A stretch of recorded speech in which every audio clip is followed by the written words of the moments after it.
தமிழ்நாட்டில் உள்ள திருப்பூர் மாவட்டத்தில் நடந்த திகில் மற்றும் அமானுஷி சம்பவத்தை தான் இன்றைய காணொலியில முழுசா பார்க்க போறாங்க. இந்த சம்பவத்துல நம்மளுக்கு ஷேர் பண்ண சப்ஸ்கிரைபர் தெரிஞ்ச வயதான ஒரு நபர் இறந்து அதுக்கப்புறம் அவங்க குடும்பத்தில் நடந்த அதிபயங்கர அமானுஷி சம்பவத்தை தான் இன்றைய காணொலியில முழுசா பார்க்க போறாங்க. ஹாய் ஃப்ரெண்ட்ஸ், நான் Maddy. Welcome to my channel.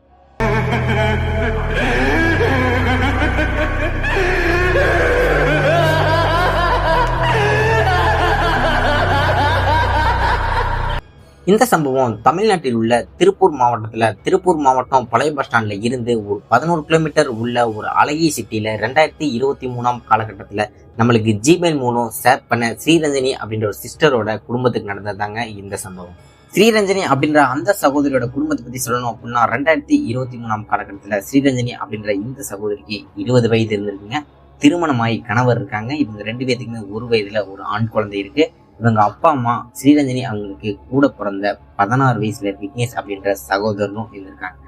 Sriranjani அவங்க கணவர் அவங்க குழந்தை அப்படின்னு சொல்லிட்டு 3 பேரும் தனி வாடகை வீட்லயும், அவங்க தம்பி அவங்க அப்பா அம்மான்னு சொல்லிட்டு இவங்க 3 தனி வாடகை வீட்லயும் பக்கத்துலயே தான் குடியிருந்திருக்காங்க. 2023 காலகட்டத்துல இவங்க எல்லாருமே ஒரு மிடில் கிளாஸ்ன்னு சொல்லாங்க. பனியன் கம்பெனில செக்கிங், பேக்கிங், அயனிங் சொல்லிட்டு இந்த வேலையை தான் பார்த்துட்டு இவங்க குடும்பத்தையும் பார்த்துட்டு இருந்திருக்காங்க. ரஞ்சினி அவங்களோட சகோதரரான விக்னேஷ் அப்படின்ற 16 வயசு பையனை பத்தி சொல்லணும் அப்படின்னா 8ஆம் கிளாஸ் வரையும் தாங்க படிச்சிருக்காரு. அதுக்கு மேல குடும்ப சூழ்நிலை வேலைக்கு போக ஆரம்பிச்சிருக்காரு. இவங்க வீட்டு பக்கத்துல ஐயங்கார் பேக்கரி இருக்குங்க. இந்த விக்னேஷ் அப்படின்ற இந்த சகோதரருக்கும் அந்த ஓனருக்கும் கொஞ்சம் பழக்கம் இருக்குங்க. அதனால ஞாயிற்றுக்கிழமை அன்னைக்கு சமோசாவை எடுத்துட்டு இந்த பேக்கரில இருந்து வேற பேக்கரிக்கு கொண்டு போகணும் அப்படின்றனால அவசரமா இந்த விக்னேஷ் அப்படின்ற இந்த பையன்கிட்ட ஸ்ப்ளெண்டர் பைக்கு கையில கொடுத்து சமோசா இந்த பேக்கரில இருந்து 1.5 கிலோமீட்டர் தள்ளி போனா இன்னொரு பிரான்ச் இருக்கும், அங்க போய் கொண்டு போய் கொடுத்துருப்பா அப்படின்னு சொல்றாங்க. 16 வயசுல வண்டி ஓட்டுறதுக்கு ரொம்பவுமே ஆர்வம் இருக்குங்க. அதனால இந்த விக்னேஷ் அப்படின்ற இந்த சகோதரன் ஓகேன்னு சொல்லிட்டு சமோசாவும் வாங்கிட்டு பின்னாடி வச்சுட்டு வண்டி ஓட்டி போக ஆரம்பிக்கிறாருங்க. இவங்க போற வழியில பட்டத்தரசியம்மன் அப்படின்னு சொல்லிட்டு கோயில் ஒன்று இருக்குங்க. அந்த கோயில் பக்கத்துல சின்ன பசங்க நிறைய விளாண்டுட்டு இருப்பாங்க. முன்னாடி பாத்தீங்க அப்படின்னா குட்டியானை இருக்குங்க. குட்டியானைக்கு முன்னாடி விளாண்டுட்டு இருந்திருக்காங்க. இவர் பின்னாடி இருந்து வேகமா ஸ்ப்ளெண்டர் பைக்ல வந்துட்டு இருந்திருக்காரு. அதே டைம்ல திடீர்னு குறுக்க ஒரு பையன் வந்துடுறாங்க. வந்த உடனே அந்த பையன் மேல போய் இந்த ஸ்ப்ளெண்டர் பைக் மோதிட்டு அவங்க ஒரு பெரிய விபத்து ஏற்பட்டுருதுங்க. அந்த விபத்துல 2 பேருமே கீழே விழுந்துடுறாங்க. கீழே விழுந்த உடனே இந்த விக்னேஷ் அப்படின்ற அந்த பையன் கொஞ்சம் செயல்நிலையில இருந்து எந்திக்கிறாங்க. எந்திரிச்ச உடனே கூட்டம் அதிகமா இருக்குங்க. எல்லாரும் பயங்கரமா அந்த விக்னேஷ் அப்படின்ற அந்த சகோதரனை திட்ட ஆரம்பிச்சிருக்காங்க. ஏன்டா வண்டியோட தெரியாதா, இவ்வளவு வேகமா வண்டி ஓட்டி என்னத்தரா சாதிக்க போறா அப்படின்னு சொல்லிட்டு பயங்கரமா திட்டுறாங்க. அதுக்கு காரணம் அந்த ஆப்போசிட்ல அந்த சின்ன பையன் விளையாண்டுட்டு இருந்தான்ல, அந்த சின்ன பையனுக்கு 7 வயசு இருக்குங்க. பையன் பேர் ஆசி. அந்த பையன் மேல மோதுனால அந்த பையனுக்கு காலு கீழே இருக்கிற எலும்பு உடஞ்சனால காலு பெரிய ஃபிராக்சர் ஆயிருதுங்க.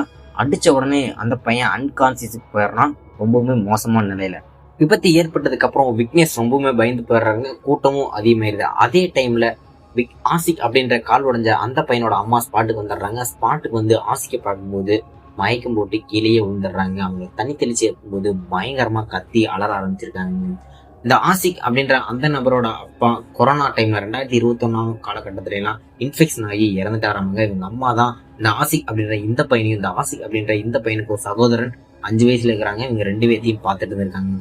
இந்த நிலையில இருக்கும்போது இப்ப கால் உடைஞ்சிருக்கு அப்படின்றதுனால அவங்க அம்மானால ஏற்றுக்கொள்ளவும் முடியலைங்க. ரொம்பவுமே பயந்து போயிடுறாங்க. அதுக்கப்புறம் ஆம்புலன்ஸ் அரேஞ்ச் பண்ணி இந்த ஆசிக் அப்படின்ற அந்த பையனை ஆம்புலன்ஸ்ல ஏத்திட்டு திருப்பூர் ஜிஹெச் கொண்டு போறாங்க. கொண்டு போனதுக்கு அப்புறம் திருப்பூர் ஜிஹெச்ல இருந்து இந்த ஒரு ஃபிராக்சரான இந்த ஒரு பையனை இப்ப நாங்க சரி பண்ண முடியாது, நீங்க பிரைவேட் ஹாஸ்பிட்டலுக்கு கொண்டு போய் பாருங்கன்னு சொல்லிடுறாங்க. உடனே அங்க இருந்து பிரபலமான பிரைவேட் ஹாஸ்பிட்டலுக்கு கொண்டு போய் சேர்த்துறாங்க. சேர்த்ததுக்கு அப்புறம் ஆசிக் அப்படின்ற அந்த பையனுக்கு உயிருக்கு எந்த ஒரு பாதிப்பும் கிடையாதுங்க. ஆனா அவனோட காலை சரி பண்றதுக்கு 2 லட்சம் பக்கம் செலவாகும்னு சொல்லிட்டு பிரைவேட் ஹாஸ்பிட்டல சொல்லிடுறாங்க. அப்படி சரி பண்ணாலும் 1.5 வருஷம் காலகட்டம் அவகாசம் எடுக்குங்க அந்த பையன் நடக்கிறதுக்கு. இது ஒரு பக்கம் இருக்க, விக்னேஷ் அப்படின்ற அந்த பையனை கூட்டத்துல அடிக்க ஆரம்பிச்சாங்கல்ல, ஸ்பாட்டுக்கு ஸ்ரீரஞ்சனி அவங்களோட குடும்பமும் இந்த பேக்கரி ஓனரும் காவல்துறையும் வந்துருங்க. காவல்துறை வந்த உடனே இந்த விக்னேஷ் அப்படின்ற அந்த நபருக்கு கைகாலில் சராய் ஏற்பட்டிருக்கு. உள்காயங்கள் ஏற்பட்டதுனால திருப்பூர் ஜிஹெச் கொண்டு போய் சேர்த்துறாங்க. காவல்துறை விபத்து ஏற்பட்ட அந்த ஸ்ப்ளெண்டர் பைக்கை காவல் நிலையத்துக்கு எடுத்துட்டு போயிடுறாங்க. 16 வயசு கூட முடியாம விக்னேஷ் அவருக்கு லைசன்ஸ் இல்லாதனால கேஸ் போடலாம்னு சொல்லிட்டு முடிவு பண்றாங்க. ஆனா ஆசிக் அவங்களோட அம்மா என்ன சொல்றாங்க அப்படின்னா, இந்த பையனுக்கு நம்ம இப்ப கேஸ் கொடுத்தோம் அப்படின்னா அவன் வாழ்க்கை ஒரு கேள்விக்குறியா மாறிடும், கெரியரே வீணா போயிடும் அப்படின்னு நினைச்சிட்டு ஒரு நல்ல உள்ளம் காரணமாக கேஸ் கொடுக்க வேணாம்னு சொல்லிட்டு முடிவு பண்ணிடுறாங்க. இதை அட்வான்டேஜா எடுத்து ரஞ்சினி அவங்களோட குடும்பம் காவல்துறைக்கு பணம் கொடுத்து கேஸ்ல இருந்து வெளியே வந்துடுறாங்க. அதுக்கப்புறம் இவங்களோட நகையெல்லாம் அடமானம் வச்சு ஒரு 80,000 பக்கம் ரெடி பண்ணி அடிப்பட்ட ஆசிக் அவங்க குடும்பத்துக்கு வந்துருக்காங்க கால் சரி பண்றது. ரஞ்சினி அவங்களோட குடும்பம் 80,000 பக்கம் பணம் ரெடி பண்ணி கொடுத்திருந்தாலும் ஆசிக் அவங்க அம்மாவோட சொந்தக்காரங்க மசூதியில் இருக்கிற பெரியவங்களாம் சேர்ந்துதான் மீதி பணத்தை கொடுத்திருக்காங்க ஆசிக் குணமடைய இருக்கு. இந்த ஒரு விபத்துக்கு அப்புறம் ரஞ்சினி அவங்களோட சகோதரரான விக்னேஷ் அப்படின்ற அந்த நபர் ரொம்பவுமே பயந்து போயிடுறாருங்க. மனது ரீதியாகவும் உடல் ரீதியாகவும் ரொம்ப பயந்த காரணத்தினால காய்ச்சலும் வந்துடுதுங்க. ஒரு 2 வார காலகட்டம் பகல்ல ரஞ்சினி அவங்களோட அம்மாவும் அப்பாவும் பார்க்கறதும், இரவு நேரங்கள்ல ரஞ்சினி அவங்களோட கணவர் சொல்லிட்டு ஜிஹெச்சுக்கும் வீட்டுக்கும் சொல்லிட்டு ரொம்பவுமே கஷ்டப்பட்டுட்டு இருந்திருக்காங்க 2 வார காலகட்டம். இந்த ஒரு டைம்ல தான் ஸ்ரீரஞ்சினி அப்படின்ற அந்த சகோதரோட வீட்டு பக்கத்துல இருக்கிற ஒரு வயதான நபர் உடல்நிலை ரொம்ப மோசமா இருக்கிற காரணத்தினால மதியான நேரம் ஆம்புலன்ஸ் அரேஞ்ச் பண்ணி அந்த நபரை ஜிஹெச்சுக்கு கொண்டு போறாங்க. ஆனா கொண்டு போற வழியிலேயே அந்த ஒரு வயதான நபர் இறந்து போயிடுறாருங்க. அப்போ உடல்நிலை மோசமா இருக்கிற காரணத்தினால அந்த ஒரு நபர் யாரு அப்படின்னா ஒரு அனாதைன்னு கூட சொல்றாங்க. இந்த வீடியோ கடைசி வரைக்கும் பாத்தீங்க அப்படின்னா அந்த நபர் யாருக்கு கிளியரா புரியும். அப்படி இறந்து போன பிறகு அந்த நபரை ஜிஹெச்சுக்குள்ள என்ட்ராகி ஸ்ட்ரெச்சர்ல அவர் பாடி வச்சுட்டு பிணவரைக்கு கொண்டு போயிட்டு இருந்திருக்காங்க. அந்த ஒரு டைம்ல தான் ஸ்ரீரஞ்சனி சகோதரரான விக்னேஷ் அப்படின்ற அந்த நபர் டிஸ்சார்ஜ் ஆகி வெளியே வராருங்க. ஸ்ரீரஞ்சனி அவங்க கணவரும் பக்கத்துல கூட்டி வந்துட்டு இருக்காரு. அந்த ஒரு டைம்ல கிராஸ் ஆகும்போது விக்னேஷ் அவருக்கு பயம் அதிகமாயிருதுங்க. ஏன் அப்படின்னா வீட்டு பக்கத்துல அடிக்கடி அந்த வயதான நபர் பார்த்துருக்காரு. அந்த நபர் இப்ப ஸ்ட்ரெச்சர்ல வச்சு எடுத்துட்டு போறாங்க. ஒருவேளை இறந்து போய் போறோம்னு சொல்லிட்டு ரொம்பவும் பயத்துல விடாம பார்த்துட்டே இருந்திருக்காருங்க. அந்த ஒரு டைம்ல தான் ஸ்ரீரஞ்சனி கணவருக்கும் ஆச்சரியம், இந்த நபர் வீட்டு பக்கத்துலயே இருப்பாரு, இப்ப இறந்து போயிட்டாருன்னு சொல்லிட்டு அவங்களுக்கும் ஆச்சரியம் அதிகமா இருக்கு. ஒரு வழியா விக்னேஷ் அவரை அரசு பேருந்துல ஏத்திட்டு அவங்க வீட்டுக்கு கொண்டு வந்துடுறாங்க. வீட்டுக்கு வந்த பிறகு ரொம்பவுமே பிரம்ம பிடிச்ச மாதிரியே இருக்காருங்க. எதுவுமே பேசாதனால பொதுவா விக்னேஷ் யார்ட்டையும் அதிகமா பேச மாட்டாரு. இந்த ஒரு விபத்து ஏற்பட்டு இந்த மாதிரி பிரச்சனை ஏற்பட்டதுனால ரொம்பவுமே பயந்து போயிருக்கிறதுனால அவர் பேசாதது அவங்க வீட்டுல பெருசா எடுத்துக்கலீங்க.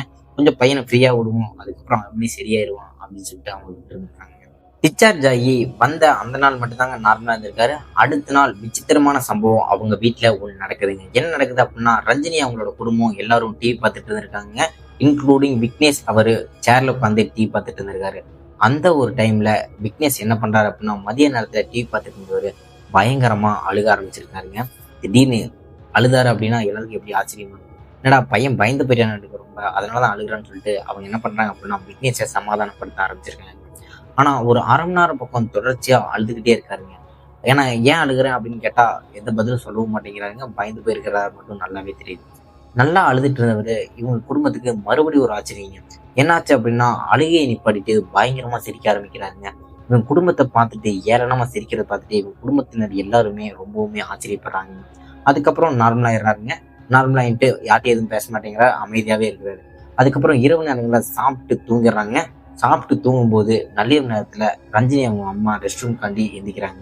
எந்திரிச்சு பார்க்கும்போது பெட்ல விக்னேஷ் அவரு கிடையாதுங்க. விக்னேஷ் அவரை காணும். உடனே ரெஸ்ட் ரூம் தான் பையன் போயிருப்பான்.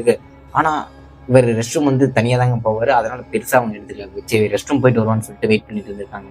கதவை திறந்து பார்க்கும்போது விக்னேஷ் அவங்க அம்மாவுக்கு ஒரு ஆச்சரியம். என்ன ஆச்சரியம் அப்படின்னா விக்னேஷ் வீட்டுக்குள்ள இல்லாம வெளியே திண்ணையில படுத்து கிடக்குறாருங்க.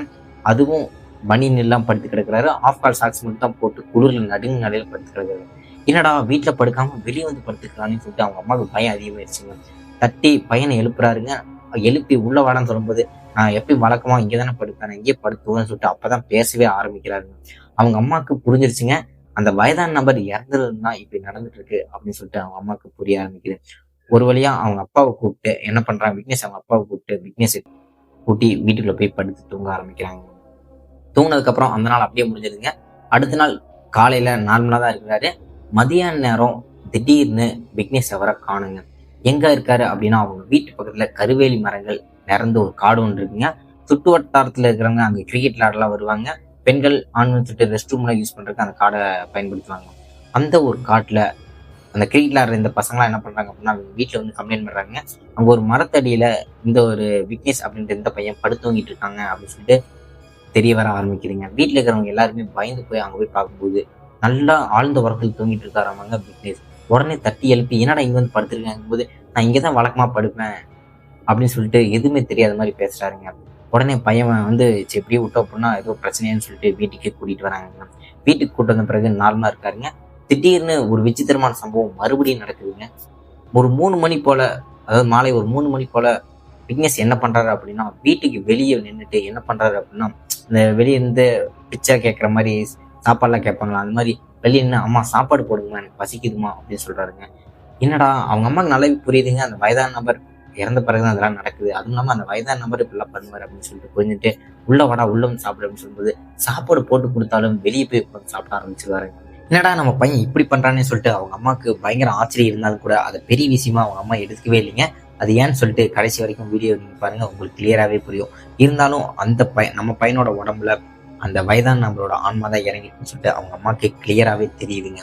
இருந்தாலும் இப்படி விடவும் முடியாது அப்படின்னு சொல்லிட்டு இவங்க வீட்டு பக்கத்துல இருக்கிற பட்டத்தரிசம்மன் கோயில்ல சுட்டு வட்டாரத்துல இருக்கிற ஒரு பெண்மணியை அழைக்கிறாங்க. அந்த பெண்மணி பத்தி சொல்லணும் அப்படின்னா, அந்த பட்டத்தரிசம்மன் கோயில் சாமி வந்து இந்த பெண்மணி மேல இறங்கணுமாங்க, வாரமான குறியும் சொல்லுவாங்களாமா.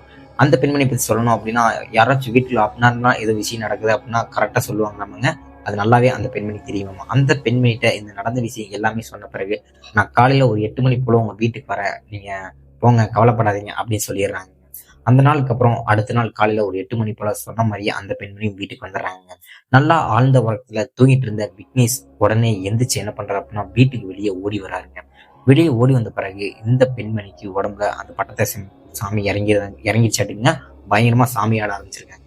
சாமி ஆனதுக்கு அப்புறம் அந்த நபரை வீட்டுக்குள்ள கூட்டிட்டு வாங்கன்னு சொல்லிடுறாங்க. வீட்டுக்குள்ள கூட்டு வந்த பிறகு அந்த விக்னேஷ் அப்படின்ற அந்த நபர் பயங்கரமா அழுகிறாருங்க. அந்த உடம்பு, அதாவது அந்த பையனோட உடம்புல அந்த வயதான நபரோட ஆன்மா தான் இறங்கிருக்குன்னு சொல்லிட்டு இவங்க எல்லாத்தையுமே நல்லாவே தெரியுது. அதுக்கப்புறம் யாரு என்ன ஏதுன்னு சொல்லி கேட்கும்போது அந்த வயதான நபர் எல்லாத்தையும் சொல்ல ஆரம்பிக்கிறாருங்க. அப்படி என்ன சொல்றாரு அப்படின்னா, அவரோட பேர் வந்து எப்படி சொல்லுவாங்க அப்படின்னா ஜாதி பேர் வச்சு தான் கூப்பிடுவாங்க. அவங்க ஊர்ல எல்லாம் ஜாதி பேர் வச்சு தான் கூப்பிடுவாங்க. அதனால அந்த நபர் பெரிய லெவல்ல படிக்கலனாலும் கூட அந்த நபரோட பேரை சொல்லவே மாட்டேங்கிறாரு. அவரோட ஜாதி நேம் மட்டும் தான் அவர் சொல்றாரு. அதனால அவர் கெட்ட நபர் அப்படிலாம் கிடையாதுங்க. அவர் படிப்பறிவு இல்லாதவர். அவரோட பேர் செந்தில்னு கூட நம்ம வச்சுக்கலாமே. செந்தில் அப்படின்ற அந்த நபர் என்ன அவர் ஊரு பொள்ளாச்சி அப்படின்னு மட்டும் சொல்றாருங்க. அவருக்கு 2 பெண் குழந்தை இருக்கு அப்படின்னு சொல்றாரு. ஆனா அவருக்கும் அவரோட மனைவிக்கும் ஒரு பயங்கர பிரச்சனை, வாக்குவாதம் காரணமாக வீட்டை விட்டு துரத்தி விட்டுறாங்க. அந்த துரத்தி விட்ட காரணத்தினால பொள்ளாச்சியிலிருந்து திருப்பூருக்கு வந்திருக்காருங்க. திருப்பூருக்கு வந்ததுக்கு அப்புறம் என்ன பண்றதுன்னு தெரியாம எல்லா சைடும் வேலை கேட்டு பார்த்திருக்காருங்க. 60-65 வயசுக்கு இருக்கிறதுனால இந்த நபருக்கு வேலையை கொடுக்கலீங்க. பசி காரணமாக பகல்ல என்ன பண்ணுவாராமா, பாட்டில் இரும்பு அட்டைன்னு சொல்லிட்டு அது குப்பையெல்லாம் பொறுக்கி எடைக்கடையில வந்து எடைக்கு போட்டு வர காசை தான் உணவு வாங்கி சாப்பிட ஆரம்பிச்சிருக்காரு. இப்படியே ஒரு 6 மாத காலகட்டம் போயிட்டு இருந்திருக்குங்க. அந்த சுற்று வட்டாரத்துல அப்படியே பண்ணிட்டு இருக்கிற காரணத்தினால இந்த ரஞ்சனி அவங்க வாடகை வீட்டுல இருக்கிற ஓனர் வந்து ஒரு பண்ணையாருங்க, தென்னந்தோப்பு வச்சிருக்காங்க, பெரிய இடம்லாம் இருக்கு, வாடகைலாம் விட்டுருக்காங்க. அந்த நபரை பார்த்த உடனே இந்த நபரை என்ன பண்றாரு அப்படின்னா தென்னந்தோப்புல வேலைக்கு வச்சிருக்காருங்க. தேங்காய் உரிக்கிற வேலை, உள்ள வெட்டுற வேலை, தொட்டி குழுவுற வேலைன்னு சொல்லிட்டு இந்த வேலையெல்லாம் செய்ய இவன் சம்பளமும் வாங்கிக்கின்னு சொல்லிட்டு அவங்க அந்த தென்னந்தோப்புல ஒரு சின்ன வீடு மாதிரி கட்டி அவங்க தங்க வச்சிருக்காங்க. இப்படிதான் இவங்களோட வாழ்க்கை போயிட்டு இருந்திருக்குங்க. ஆனா என்னதான் அவர் வேலை செஞ்சுட்டு இருந்தாலும் இந்த ரஞ்சினி அவங்க குடும்பத்தோட அவங்க அம்மா என்ன பண்ணிருக்காங்க அப்படின்னா அவரை ஒரு அப்பா மாதிரி நினைச்சிட்டு 3 நேரமும் சாப்பாடு கொடுத்துருக்காங்க. 3 நேரம் சாப்பாடு கொடுத்து இல்லாம அவங்க குடும்பத்துல ஒரு படி எச்சாதான் சாப்பாடு போடுவாங்களாமாங்க. அரிசி போட்டு உணவு வந்து இந்த பெரியவர் கொடுப்பாராமாங்க. ஆனா இந்த பெரியவர் வீட்டுல வந்து சாப்பிடவே மாட்டாராமாங்க. வெளியே தான் உட்காந்துட்டு சாப்பிட்டு வெளியே தட்டெல்லாம் கழுவி குடிச்சிட்டு அதுக்கப்புறம் அந்த திண்ணையில நைட்டான தூங்க வராமாங்க. அந்த தென்னந்தோப்புல ஏன் தூங்க மாட்டாரு அப்படின்னா நைட் நேரங்கள்ல ரொம்பவுமே குளிர் அடிங்க. அதனால இவங்க வீட்டுக்கு இருக்கிற திண்ணையில இவங்க போர்வையும் கொடுத்துருவாங்க, நல்லா தூங்கவும் ஆரம்பிச்சிருவாரு. இப்படிதான் இவர் போயிட்டு வந்திருக்காருங்க. அந்த டைம்ல தான் இந்த 2 வார காலகட்டம் இந்த விக்னேஷ் இவருக்கு இந்த ஜிஹெச்சுக்கு அப்படின்னு சொல்லிட்டு அலையிற காரணத்தினால இந்த நபரை சரியா பாத்துக்காம இருக்காங்க. இவர் காசு இருந்தாலும் ஒரு உடல்நிலை ரொம்பவும் குறுகிய கால் ரொம்ப மோசமா இருக்கிற காரணத்தினால உடம்பு ரொம்ப சரியில்லாம போயிருக்குங்க. அந்த நிலைமையில தான் ஜிஹெச்சுக்கு கொண்டு போற வழியிலேயே இறந்து போயிடாருங்க. இறந்து போனது மட்டும் இல்லாம ஒரு அனாதை போனமா தூக்கி போட்டுருந்துருக்காங்க. ஆனா 3 நேரம் சாப்பாடு கொடுத்த இவங்க அம்மா கையில இன்னொரு டைம் சாப்பிடணும் அப்படின்னு சொல்லிதான் இந்த விக்னேஷ் அப்படின்ற அந்த பையனோட உடம்ப ப்ரொசஸ் பண்ணியிருக்காருங்க இந்த வயதான நபர். அதுக்கப்புறம் அந்த வயதான நபர் முக்கியமான ஒரு தகவல் சொல்றாரு. இந்த தென்னந்தோப்புல நான் இருக்கிற இடத்துல ஒரு உண்டியல் ஒண்ணு வச்சிருக்கேன், அதை கொண்டு வாங்கன்னு சொல்றாருங்க. ஸ்ரீரஞ்சனி அப்படின்ற இந்த சகோதரி என்ன பண்றாங்க அப்படின்னா அந்த இடத்துல போய் ஒரு உண்டியல் மண்ணால் செஞ்ச ஒரு பானையால ஒரு உண்டியல் வச்சிருக்காங்க. அந்த உண்டியில கொண்டு வந்து நான் ஒரு 6 மாத காலகட்டம் உழைச்சது ஃபுல்லாவே இதை நான் வச்சிருக்கேன், இதை நான் என்ன பண்றதுன்னு தெரியல, இது நீங்களே வச்சுக்கணும்னு சொல்லிட்டு அவங்க அம்மா கையில கொடுத்துருக்காங்க. அவங்க அம்மா என்ன பண்றதுன்னு தெரியாம கண்ணீரோட அதை வாங்கியிருக்காங்க. வாங்கினதுக்கு அப்புறம் ₹1 எனக்கு சாப்பாடு போடுங்கம்மா, நான் சாப்பிட்டு போயிடுறேன்னு சொல்லிட்டு கண்ணீரோட சொல்லியிருக்காருங்க. அதுக்கப்புறம் ₹1 சாப்பாடு போட்டதுக்கு அப்புறம் அவங்க உடம்புல இருந்து அந்த பெரியவரோட ஆன்மா இவங்க அம்மாவை பார்த்து சிரிச்ச நிலையிலேயே மயக்க போட்டு கீழே விழுந்திருக்காங்க.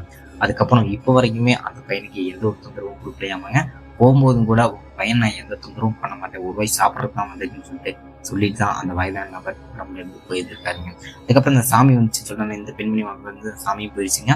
ஆக்சுவலி அந்த அவரோட குறிக்கோள் என்னன்னா ஒரு ரூபாய் சாப்பிடணும் அப்படின்றதுக்காண்டி தான் அந்த குடும்பத்துக்கு வந்திருக்காருங்க. ரொம்ப மோசமா நல்ல சாப்பாடு இல்லாம தான் இறந்தாருல, அந்த ஒரு காரணத்தினால தான் வந்திருக்காரு.